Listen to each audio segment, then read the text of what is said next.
All right, everybody, welcome back to Cash Flow Conversations, going live for 30 days.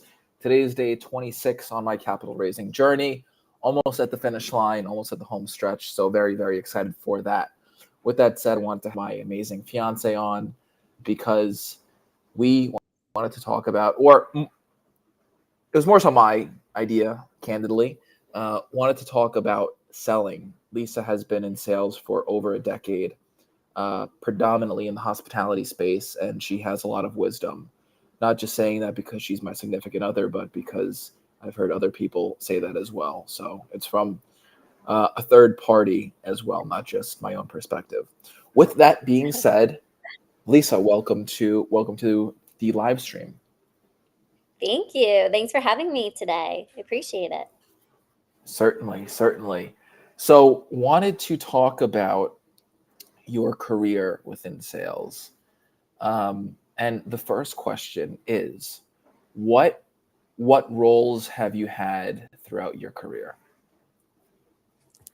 That is a great question. It's funny. I've been working since I was 15, and I've always found myself in a sales role.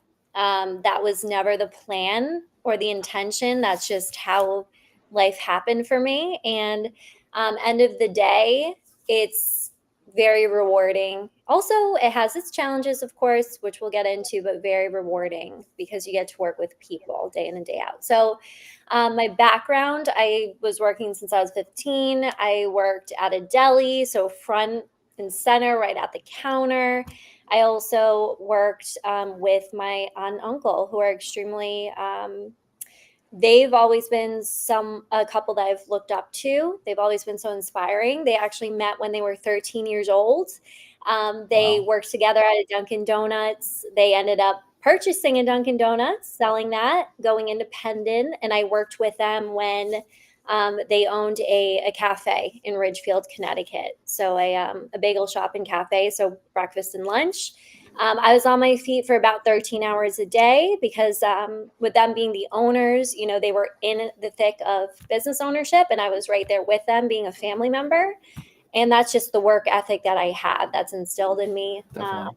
through my family. So fast forward a bit, I also worked as a property manager, which that was at a self-storage facility where I was in charge of sales as well. So selling self-storage space to people. So essentially selling empty space that they would need to store their belongings. And I sort of fell in love with sales from there.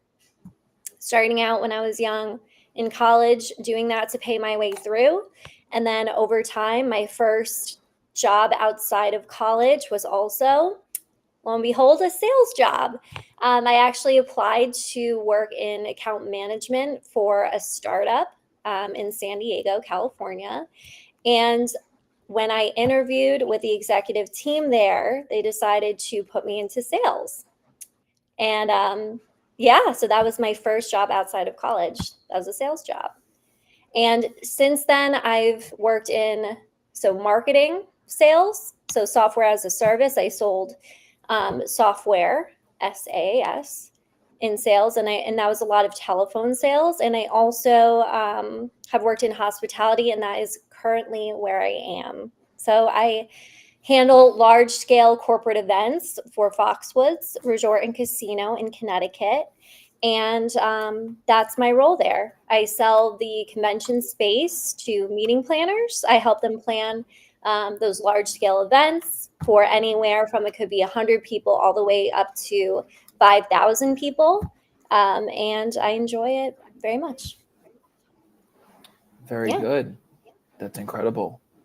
And Thank you. yeah, you've had a very, very bright career, and you've worn a few different hats that I think make you very well rounded in what you do.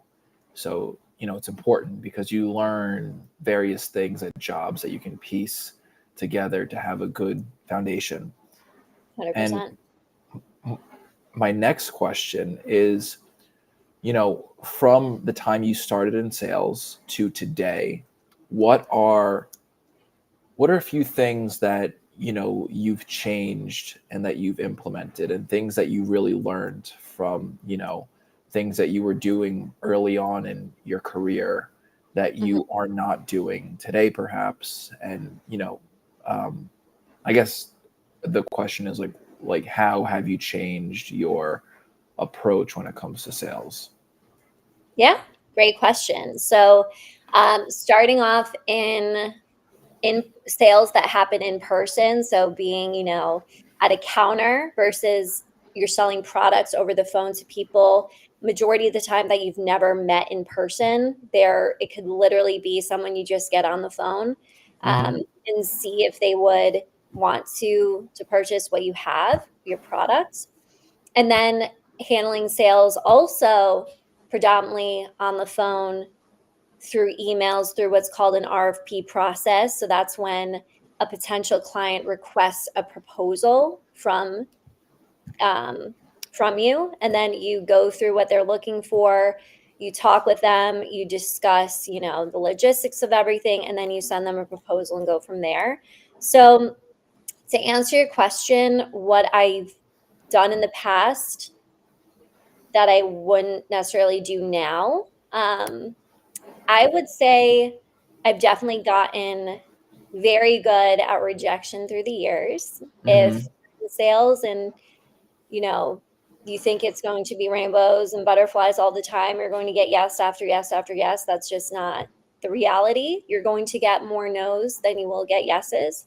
But Hmm. I have once heard that the more no's you get, the closer to the yes Yes. you are. It is so true. Yes. And I've seen it become a reality through the years. And just having that consistency, discipline, persistence, all of these different skills you really need to have to be successful in sales, to not get down on yourself, to always look at the Mhm. upside.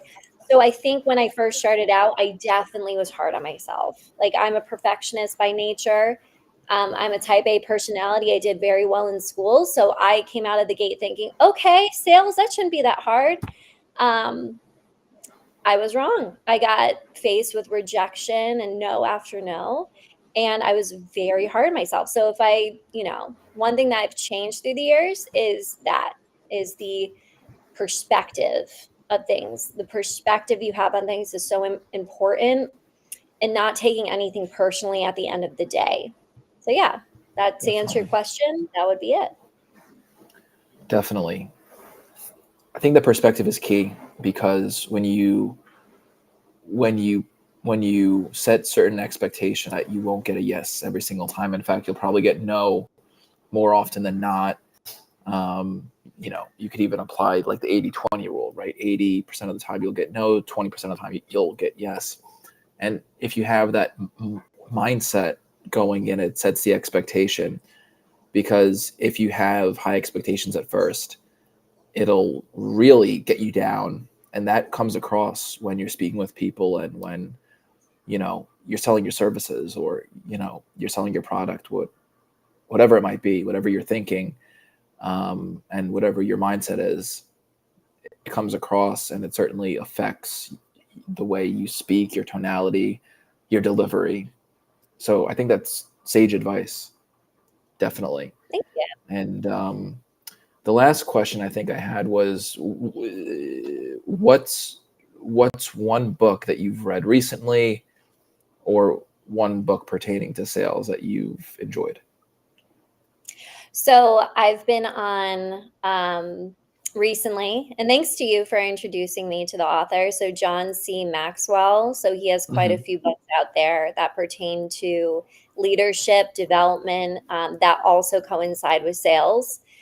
So how successful people, yes. So what successful people know about leadership is one. Now I finished that one. Now I'm on to how successful people think, and it's been a game changer for me. It's been enlightening. There are some items in there that, oh yeah, I've heard this before, but it's always nice to have that fresh, in top of mind. For So sure. John Maxwell definitely has been a book or books that I've enjoyed.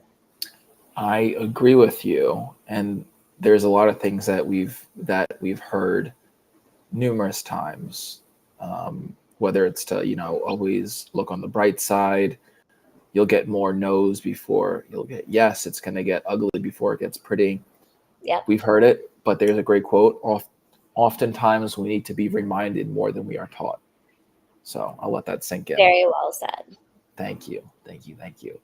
So yeah, that was pretty much it. Lisa, thank you for joining me today. Once again, everybody, if you have any questions pertaining to real estate syndications, or real estate funds, please reach out. Chances are, if you have that question, there are numerous other people who have that exact same question. With that being said, greatly appreciate everybody joining Lisa and I today, and I will see you tomorrow. Have a great day.